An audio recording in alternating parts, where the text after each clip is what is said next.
Yo guys, I'm Yellow, the Norwegian hardcore PC gamer, and today I figured that I should do a little bit of a live drive-by recording of the new Panorama update that CSGO has just gotten. Initially when I looked at this image, I was like, what the hell is this? So everything will be completely unique and different? Apparently so. So a lot of random people I have on my friend list will be seen to the right here, and also you can see the counter of the amount of people, but as I just discovered right now, here we obviously have way more stuff as well. Here we got my current rank and how many games I've been playing and won and whatnot. You should almost always understand that like about 50% of the games that you play will be lost. That's how the system works. But my win rate is slightly above because, well, when you deathmatch in between, your skill goes up. And so if you are not an idiot, you will have a higher rate. But yeah, that's kind of a side thing to point out. XP rank bullshits, all good. Myself, my badge, this one is actually genuine, it's real. I guess I should showcase that in reality as well, it's pretty cool. Here we got, yeah, just mess, all that sort of stuff, older stuff. Anyways, moving on then to the left side, because I guess this is like only so interesting, I guess. Well, here we got icons for what people are doing and whatnot.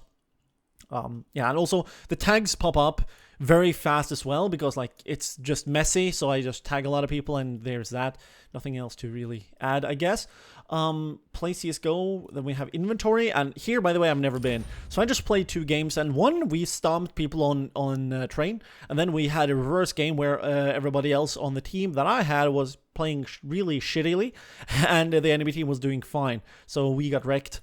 Got that case because of that. Here we got some minor investment things and alternate skins. Now this is actually something I've been wondering a lot about, how this system will work, and also the matter of fact that most of the skins you see, they are not really anti-aliased at all, or rather you can't enforce anything upon the icons and the small items, which is very, very annoying to me personally. So let's see if this system will allow anything else to be done. I guess I should take like a nuclear threat, inspect it. Okay, so this is obviously a serious step up from what we had before. Jesus Christ. Good stuff, Valve. This is stuff that I enjoy. I will, however, later in this video try and change my graphic setting to see how that will change stuff even more. Definitely something that could be interesting. And here, yeah, let's take a look at this skin here. Inspect. Does it show me the wear rating, the float ratio? You can see that this one is like one of the best on the entire planet. That's why I got it. And here we also have the sticker, which looks, I don't know, worse or better in reality. It really depends on your perspective. But yeah, that's one hell of a nice badge to have in real life. But yeah, basically this is one of the lowest float of this type of pistol in the entire game. And I really enjoy having it and being an owner of it because, man, it looks sexy as hell. Alternate skins and whatnot. Here you can see the side that you have it on. So yeah, all in all, this looks like a pretty damn good update. Here we have also different tiers of the weapons, so everything is sorted nicely. And the actual graphical view is currently, by the way, reflecting exactly how my graphic settings has been set up. So don't get that twisted, okay? This is like literally what I have when I'm playing, because I like to play the game with, you know, the esport type of a default setup, the default graphic settings. So naturally some of the skins look like crap and might not look that nice, while in reality maybe they look a little bit better. Black laminate knife. Apparently this is minimal wear. I didn't know that this one actually had a wear rating. I don't think it matters. It still looks pretty sick. And the same with this one. Just a completely vanilla bayonet, which I called this name. That's a reference to a map in a game, by the way. Nothing else. But yeah. Gloves, let's take a look at these, because I wonder how they will look when you inspect them. You can't really turn them around, can you? It loaded for a long time. Nah. It's just a close-up. Could be worse, don't you think? I think so. Do tell me what you guys think about what you're currently seeing in the comment section below, because I'm very curious on what you guys are thinking about this sort of stuff. Let's take a look at this. Oh, so they just made it like a bigger thing. This is full screen, close.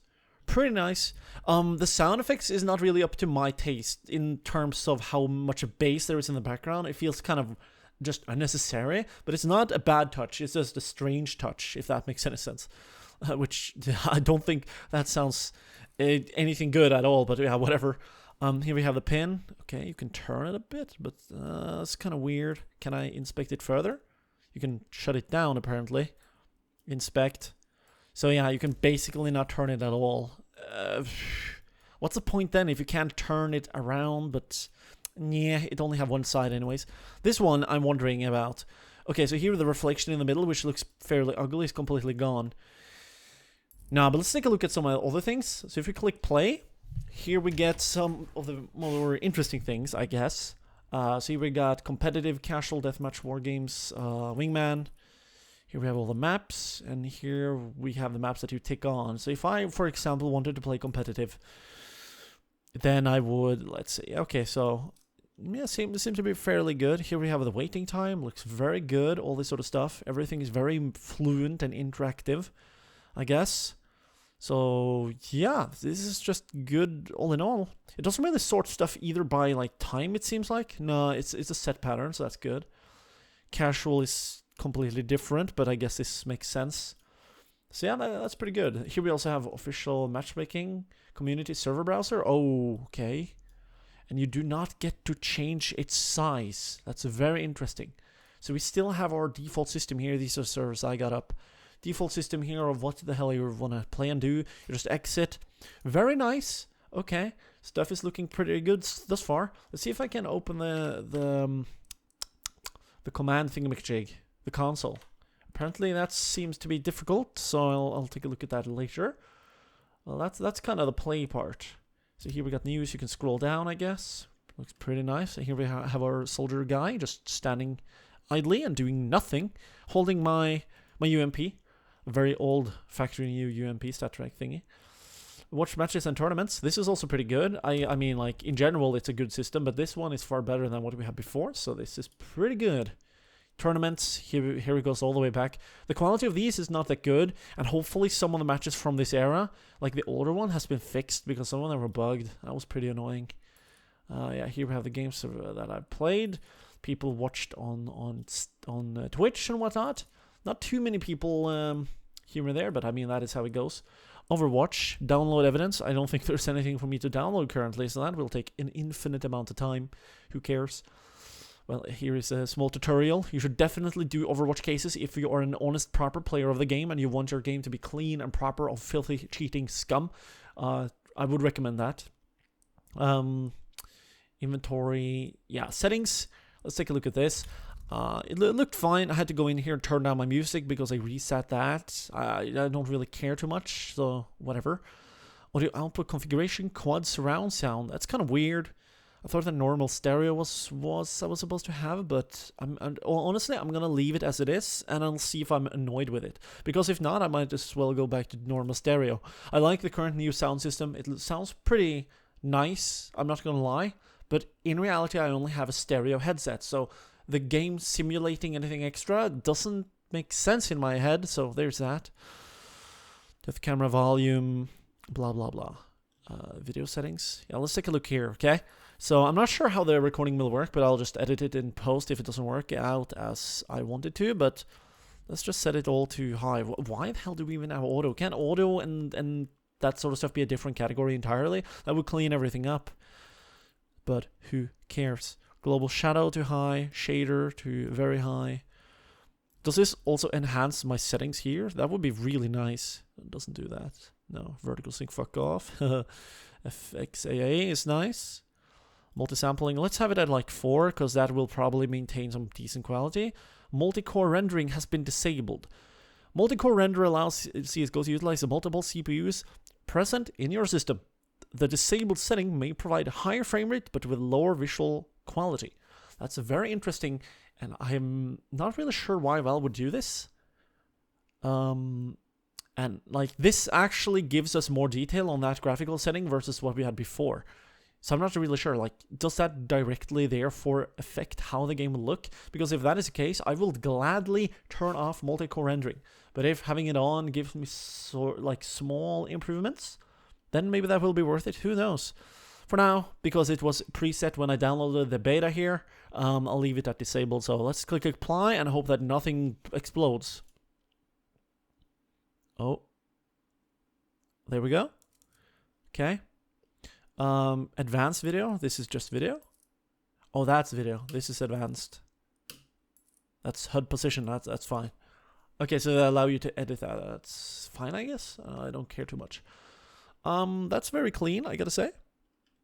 Lol, that was a fun glitch. No, it doesn't matter. Ooh, had a hiccup. Everything else looks like fairly fine. Nothing serious, nothing big of a deal. Keyboard, mice, whatever. Okay, so UI keys. What would that be? Okay, whatever. Well, okay, so I can see that they've made some good like subcategories. I think that is a very good way of reordering, or rather what the fuck is the word I'm looking for? Well, organizing. There we go. Organizing everything. That's pretty nice. All the way at the top here. Mouse acceleration. Do we get anything for like console? I mean, it looks very nice. Everything I need is here too. Scrolling is a bit wonky though. It feels very like disgusting. That's the only word I have. Okay, so Valve, if you can fix this, just the scrolling feels really, really, really not good. That would be nice. It's like it goes down sometimes and everything. Like, this is not normal. Whatever, just pointing it out. That's actually not a good thing, but the rest seems fairly fine. I don't really get why I'm not able to like catch on that lovely dank developer console. Okay, it says I have it, but how do I get access to it? And how do I change the key for it? Item radar, spectator, team, HUD, game, audio, blah blah blah. Last time I changed my console, it was down here. So let's take some dumb number, okay, or thing. I might as well take 9. So then, when we go back to then, okay. So apparently, I don't get no access to my thingamajig here. That's kind of annoying and disappointing, because sometimes if you're a better player or smarter player, or if you don't have time and you just want to get this stuff done, you will click on you'll go in and you'll just, with a snap of a finger, change your volume, for example, preemptively. It shouldn't be an issue, and I think that making it as convoluted as that would be right here now, that's just unnecessary. But that's my perspective anyways. Let's now go and take a look at our inventory items and see how it has changed, hopefully. Okay, so immediately I think that this should be more of a bling weapon, but let's instead catch something else that is a bit more sparkly. Here we go. Inspect.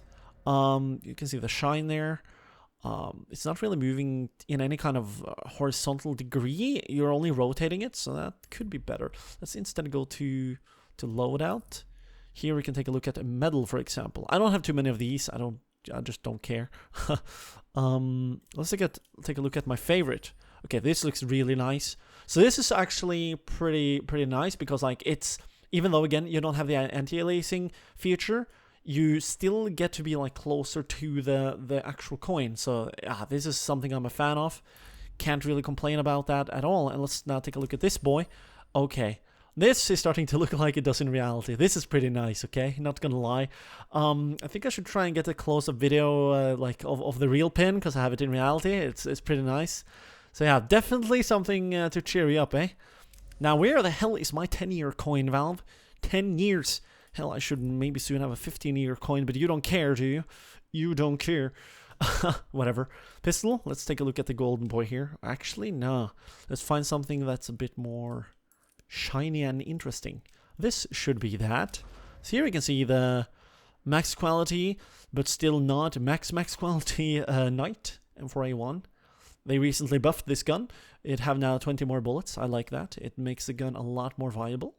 But yeah, all in all, this was a pretty good update. Nothing else to really do with this video other than to just point out that we have now taken a look at almost everything, and the frame rate still seems fine. So now what I will do is to go into an offline bot game, because the actual matchmaking service does not exist in this version, because this is literally just a beta version of the Panorama new thingamajiggy that Valve have put together, which, by the way, is severely modernizing this game for the better, and I think that this is a great step in the right direction. So, without any further ado, let's go into Dust 2 here. Yeah, just chill, I guess. Official matchmaking? Nah, this, like, that doesn't make any sense. Practice with bots? Okay, so I think that they gotta kind of fix these categories, because that didn't make any sense what I just did. Like, official matchmaking deathmatch doesn't exist, Valve. Just pointing that out. Practice with bots? Deathmatch? Probably exist. Training course? Okay, so that's just like a menu for that, huh? Well, maybe they should just re-evaluate what they've done there. That was kind of strange, but whatever. Practice with bots, war games, deathmatch. Let's just deathmatch on Dust 2 or some other map, maybe? I don't know. Nah, Dust 2 is fine. Go. Now it loads. Hopefully the recording isn't too laggy. Oh, new map here too. Dude. This is pretty nice. And here we have a tip down in the middle. Hey, sometimes your opponent is just having a really good day. So the update quote that was mentioned in the previous update was actually reference to that. That's pretty nice. I'm hearing some idle music indeed. Here we have the guys just standing around with the default pistols. Let's go with a good pistol here. Okay, spawning right in, and I gotta point out that like the graphic setting that I'm using is like super high. So initially, when you spawn in, this like video quality and everything, it could be stuttery, like to a very high degree. But again, you're only watching it at like 60 FPS, and it should be mostly fine. I mean, this is severely overkill for what I'm recording at, but it doesn't really matter too much. It just looks and feels stuttery, but it will probably be fine. So everything is like pretty nice, I guess. There's like an animation down to the right there. Can we hit this guy in the head? We got ourselves a dinkaroony. While the bots are running around and being dumb. So G to switch to the bonus weapon. I don't have to do that. Yeah, all in all, this looks pretty good. Let's get ourselves killed and see what happens. Okay, frame rate is all over the place. Not good, but I don't really care now. It doesn't matter. Okay, that looks fairly basic still. Fairly basic. What would be more interesting now is if like everything ends. Okay, laggy as hell. That is what happens when you are over pushing the graphics. But the good thing is that like I don't really, because of the multi-core thing, expect the graphics to be that good anyways, I guess. I mean, take a look at this. I made a video about this. Like, these things are popping up. There's grass everywhere. This is basically like a fairly demanding map. It was never like super easy to run. And don't forget also that I'm now currently playing this with a lot of bots. And the bots are being simulated, or not simulated, but like they're basically being ran by me because I'm the server. So this is probably putting a fair toll on my PC. And even more so also when you have a lot of bots in general. That's something I've learned. Like the bots, they just in general will take a fair toll on your PC when you're running it on a fairly advanced map. You can even take it to like an insane degree, but it doesn't matter too much. So what else is new here? This is escape. Here we have the menu, resume game, choose team, call vote, inventory, settings menu, and quit game and exit to main menu. Interesting. And we also have a team list here to the right immediately. That's actually very nice. I'm not too sure though, like if that can be turned off when I'm in game, so that my performance is not hurt. That I think that will be very nice, because I think that is like it's essentially worthless because I'm playing the game. I should only be focusing on the game, and so that will kind of possibly distract me. I'm not sure. That's my only real gripe and thing to think about. Now, console. Here we are with the console. Okay, looks fine. I have no idea what the hell this new code is, but this looks way more cluttery because this is like the developer console thingy. Looks more cluttery, but what can you do? Let's just get some dang kills here. What the hell are you doing? Oh, wow, this guy's literally Houdini. Literally a Houdini. Oh, the bot is there. Oh, he got scared. Whatever, it doesn't matter too much. All in all, I gotta do some more performance tests with this. If it drains your performance down a lot more too, then obviously a lot of people will be pissed. So hopefully Valve have tried to make that work out well as well. As for this match right here, I guess I should we should stop playing now. No, well, how do I leave? Can I like leave in general? How the hell do I do that? Okay, I'm just going to try this, and if it doesn't work, well then, okay. That was fast. Wow. Okay, so sure, yeah, okay, fine. That has been a very interesting video. Hopefully you guys enjoyed this, and if you want to support my channel, do so through Patreon. I figured I would do this just because I was there, I saw this, it was interesting, and I guess that you guys might enjoy to take a look at it as well firsthand. Hopefully this video will be up as soon as possible, and I don't really have anything other to say than thanks for watching, and hopefully this will make CSGO a little bit more interesting and appealing for the future times and years that we have ahead. After all, it is in general a really, really good game, and it performs way better than the majority in general other games that you find out there. So again, yeah, thanks for watching. Here are 2 related videos if you want to get smarter or better at CSGO. Have a nice day, and don't get beastified when you play.